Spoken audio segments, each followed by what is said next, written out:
Hello, welcome to the A-Level History Induction session. My name is Mr. Simmons. I'm the Head of History at Herts and Essex, and I'm going to be talking you through A-Level History with us, what it is that we study, who we are, the benefits of studying with us. I'm also going to run through a short activity just to give you a little taster of what A-Level History is like here at Herts and Essex. So first of all, let me introduce myself and the team to you properly. I'll run through these pictures from left to right, starting with myself. This will be my 4th year at Herts and Essex and my 13th year altogether of teaching. You can see that I also teach the Global Perspectives and Research course, and I've put which topics I study and I teach at A-Level 2, the Lancastrians, Yorkists and Henry VII in Year 12 and the Tudor Rebellions topic. I'm going to talk through all 4 units in a bit more detail later on, but hopefully this will just let you know who your teachers for the different units would be. Mrs. Kirkham is the school's head teacher, and she teaches the Civil Rights Movement, which is a piece of coursework in Year 13. Mr. Noble teaches the Wars of the Roses topic with me, and he's also the subject leader for politics. Mr. Manners and Mr. Stewart teach the Cold War in Asia topic together. Mr. Stewart is also a GPR teacher with me, and he teaches the Tudor Rebellions topic in Year 13 as well. One quick thing I'll point out is that you can see that we've got a number of teachers teaching each unit. That's done on purpose. This allows us to work with each other more closely, moderate each other's marking and exams, and share best practice so that we can ensure we offer the best possible teaching experience. I'm very proud of the history department and the good work that my team do. Our results show that we and our students are really successful. You can see that consistently almost a third of our students are achieving the top grades of A star and A, 30% in 2017, 2018 and 2019. And in 2019, a really significant proportion achieved at least a B grade. But let's hear some quotes from ex-students. So I've got some testimonies from some previous students here. I've always had a passion for history, and A-Level history was an amazing subject to take. It was tough at times, but the help, teaching and guidance throughout the course pushed me to become a better historian and student. A-Level history was amazing, and I think I would have missed a lot about myself without it. To the Year 11s, I would like to say, don't be put off by someone telling you that a subject is hard. It does not mean it cannot be enjoyable. Often the difficulty pushes you to an in-depth exploration of your subject where you can discover the most fascinating things about your world and its history. And lastly, I loved history. Learning about the Wars of the Roses and Tudor Rebellions was exciting and let us imagine what medieval England was really like. While studying the Cold War in Asia and learning about the Black Civil Rights Movement in the US for our coursework was eye-opening and incredibly valuable. So I'm going to talk through the 4 topics or units that we study over the course of the 2-year course. So you can see in Year 12 we look at Lancastrians, Yorkists and Henry VII, which we call the Wars of the Roses, and then we look at the Cold War in Asia at the same time. In Year 13 we look at rebellion and disorder in Tudor England, which we call Tudor Rebellions, which is a bit clearer, and then the Civil Rights Movement is through a piece of coursework. So let's talk through the Wars of the Roses course first of all. The Wars of the Roses is a really significant civil war that takes place at the end of the medieval period in England. It centres around this man, Henry VI, a weak and incompetent king. Definitely a good man. He is kind, very religious, very caring, but this doesn't always make for a really effective medieval monarch. By the start of our course, in 1445, he's been king for about 30 years, although he becomes king when he's less than 1 year old. By the time we start, law and order across the country is failing. Land in France that his father won in the 100 Years' War is being taken back by the French, or in some cases is being returned to them by Henry. And the king is surrounded by manipulative nobles who are looking to line their own pockets rather than look after the country. The conflict itself, the Wars of the Roses, centres on these 2 key members of the nobility. On the right, with the best facial hair that you'll ever see, is Richard, Duke of York, heir to the throne until Henry has a son. And on the left is Edmund, Duke of Somerset. They fight each other for control and power over the king. really.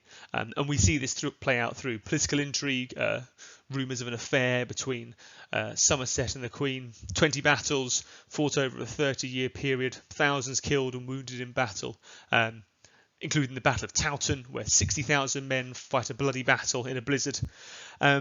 King Henry's best attempt at solving these problems is his Love Day, where he makes the opposing sides walk through the capital, London, holding hands. As you might imagine, this doesn't actually work. The Yorkists win halfway through the Wars of the Roses and control the throne of England for 20 years. This collapses, however, when King Edward dies and leaves his youngest son, also called Edward, to become heir to the throne. This is the quite famous Princes in the Tower mystery, and we look at that in detail. Their uncle, Richard, is probably responsible, and this coup causes major problems for Richard. He is replaced in a battle by the man on the screen there, Henry Tudor, who becomes King Henry VII, the first Tudor king. The Tudors obviously a really important part of British history, and so we examine Henry Tudor's reign in detail. The Cold War in Asia topic looks at the period of 1945 to 1993 and how this global conflict between America and the USSR affects Asian nations such as Korea, Vietnam, Cambodia and China. Most GCSE and A-level courses focus on the Cold War in the West, in Europe, in America. But significant amounts of this conflict take place across Asia as a result of the clash of ideologies, as both America and the USSR look to control markets and nations. We look in detail at these different parts that are listed on the board. Western policies in post-war Asia, what happens in China, Taiwan and Malaya, and the Korean and Vietnam wars. Often the Cold War does become a hot war. In Korea, a civil war is exacerbated by the presence of American soldiers in the south and communist advisors in the north. There's a 3-year conflict involving millions of combatants, at least 500,000 soldiers killed, between 2 and 3 million civilians killed. This is a really significant conflict. We look carefully at the reasons behind America's involvement, what exactly happened, and the impact of it. The Vietnam War, another really serious conflict that America takes part in. In Vietnam and the surrounding nations of Cambodia and Laos, we look at America's growing involvement, their fear of this domino theory, this idea that if one nation becomes communist, then others nearby are going to fall like dominoes. The Vietnam War lasts 20 years, leaves millions dead, and America eventually withdraws, having failed to win. So effectively they lose in spite of a massive economic and military advantage.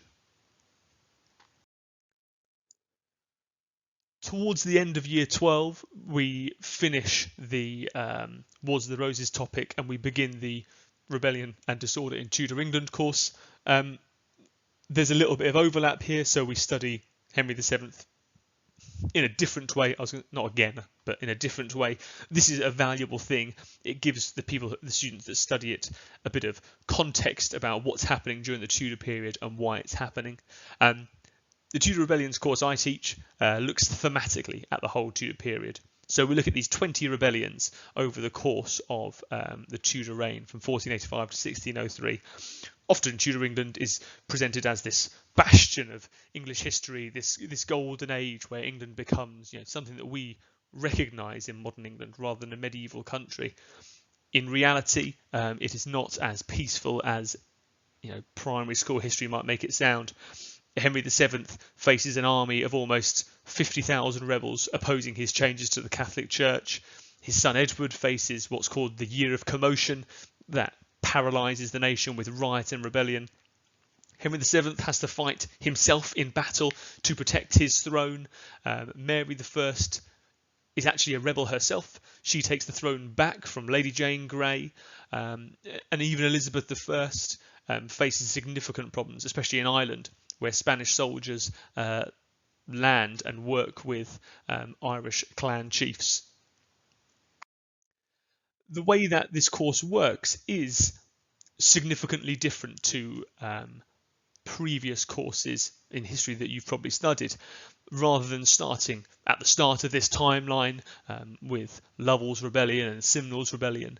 In every single lesson, from the very first lesson, we are looking at every single rebellion. And so we build up our understanding of the period in layers that way, rather than doing a chronological study of what happens. This allows for a much deeper analysis and evaluation of the period, builds a much stronger type of historian. And lastly, in Year 13, you study the Civil Rights Movement. The content for this is also started before the summer holidays at the end of Year 12, and it is taught. Once the key content has been taught, you, the student, choose which part of it you want to specialise on, what part of it you're really interested in. This is then managed through individual meetings with your teacher and small group work, very similar, I suppose, to what you'd expect from degree level history. You are obviously supported all the way through this process. You choose what area of the civil rights movement to focus on for your essay. Maybe you're interested in the role of the Supreme Court, the effect the Second World War had. Many Black Americans argue that the evil they're destroying in Nazi Germany has similarities to the treatment of Black Americans in America. Or maybe you're interested in the work of key individuals like Martin Luther King or Malcolm X. So that's the 2-year course. I'm now going to run through a short activity just to give you a sense of what learning history with us is like. We're going to look at part of the Wars of the Roses unit, and we're going to skip the first 40 years to get to a really interesting part. I say that, of course, it's all interesting, but this allows us to look at something quite contained without having to think about lots of back reading and legwork needed for kind of contextual understanding. This is also a story that people probably have a little bit of knowledge already, although if you don't, that's absolutely fine. I'm going to give you everything you need to know. So the year is 1483. Edward IV has been king for 20 years, and he's grown into an able and effective king. And his waistline has grown in that time as well. In early April 1483, he dies quite suddenly from too much good living, food and both women as well, leaving behind 2 sons, Edward, 12 years old, and Richard, 9 years old. There's quite a romanticised picture of them on the screen there.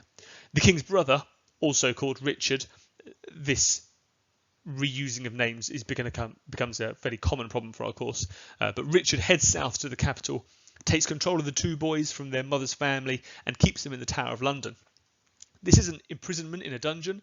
The Tower of London at the time is a royal palace. Their quarters are going to be really, really comfortable. They're seen playing in the palace gardens until July of 1483, after which they are never seen again.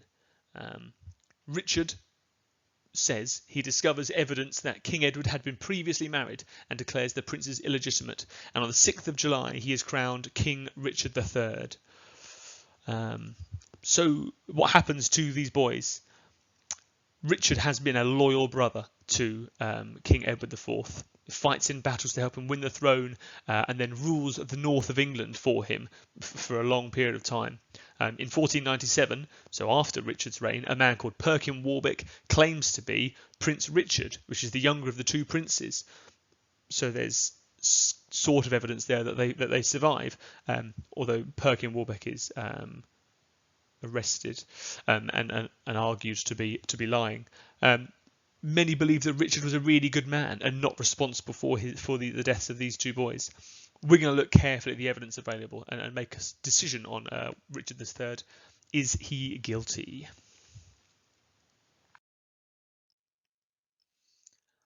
Okay, so let's start looking at a primary source from Dominic Mancini. He's an Italian visitor to England. He's only in England for a couple of months in 1483 during this coup, but he's really generally regarded as a reliable source, so it's a good thing for us to look at. So he says, describing Richard when he is ruling the north of England for his brother, He kept himself within his own lands and set out to acquire the loyalty of his people through favours and justice. The good reputation of his private life and public activities powerfully attracted the esteem of strangers. Such was his renown in warfare that whenever a difficult and dangerous policy had to be undertaken, it would be entrusted to his discretion and his generalship. I'd like you to pause the video here and just have a think about the three questions that I've put on the screen there. What does this tell us about Richard? This is before he becomes king, before anything with the princes happens. What does it tell us about his character? What does it tell us about his relationship with his brother, the king?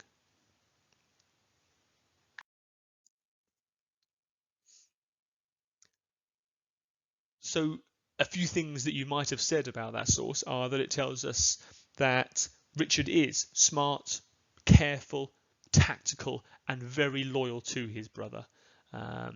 I think particularly interesting is the good reputation of his private life.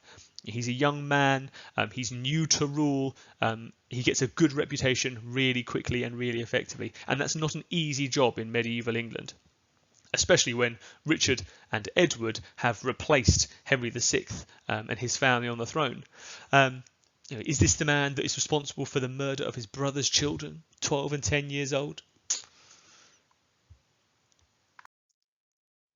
As you well know, a historian has to act as a detective, looking carefully and clinically at evidence. What does it suggest? Is it strong? Is it weak? Is there a range of evidence supporting one theory? On the next slide, there's going to be a wide range of pieces of evidence surrounding the disappearance of the princes in the Tower and Richard at this time. Have a pen and paper with you and just keep very brief notes on what each piece of evidence suggests to you.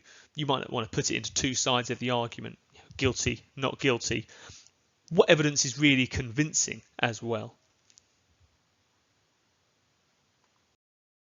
So pause the video here and think about these three questions.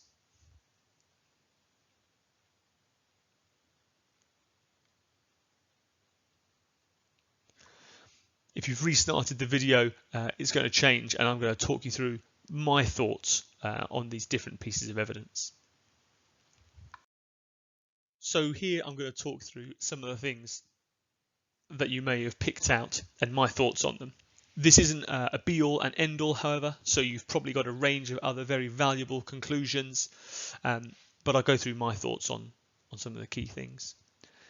Source A is talking about Shakespeare's play Richard III, but this is clearly propaganda.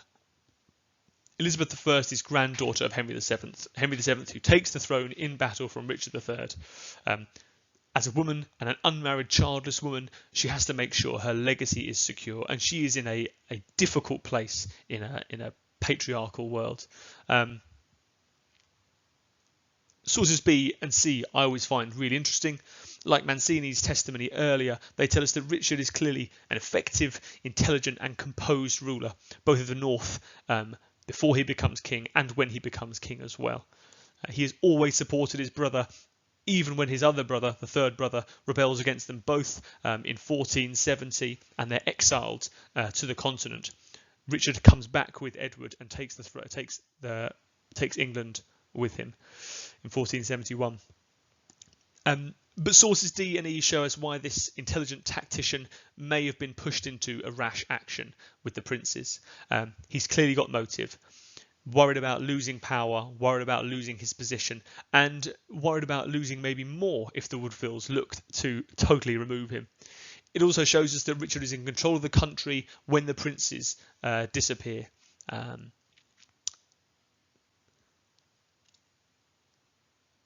I always think when you look at source G, that Richard's silence in the face of any criticism is quite damning. He doesn't even address the fact that the boys are no longer around. And lastly, source H, a confession. Now, a confession isn't proof by any means. This is just one man saying this is what happened. But the fact the prince's sister, Elizabeth, who's now married to Henry VII, attends the confession is really interesting. Why would she go? If it wasn't for the fact that she and her husband, King Henry, are quite certain that Tyrell could give her truth and some closure about what happens to her two brothers. So lots of interesting evidence. Lots of interesting evidence then. Do you have a theory? Do you think you know what happened to these boys? Obviously, a conclusion based on clinical analysis of this evidence and what it suggests to us. There's one final primary source that I think is really interesting. This is again Dominic Mancini, who tells us reliably that Richard is a well thought of, effective ruler before he becomes king. He says, Edward and his brother were withdrawn into the inner apartments of the tower, and day by day began to appear more rarely behind the bars and windows, till they ceased to appear altogether. I've seen many men burst into tears when mention was made of Edward's removal, and there was a suspicion that he had been done away with. Whether this is true and by what manner of death, I have not discovered. Fairly ominous stuff. So, is Richard responsible for the murder of the two nephews? Do they survive, smuggled out of the country, only to return later as the rebel Perkin Warbeck? Do they get ill and die in the tower? These are all quite common theories during this period, and of historians today as well. Most importantly, it doesn't matter, really, what happens to them. It doesn't matter if they survived or they die. It doesn't matter whether or not Richard kills them, and I'll tell you why. Across England and across Europe, people believe that Richard is responsible. His image is tarnished, and he is not able to rule effectively after their disappearance. Less than 3 years later, as a result of him not being able to rule effectively, he faces Henry Tudor in battle on Bosworth Field, and he is hacked to death and removed. I'll end the induction session there. All that remains for me to say is thank you for sticking around till the end.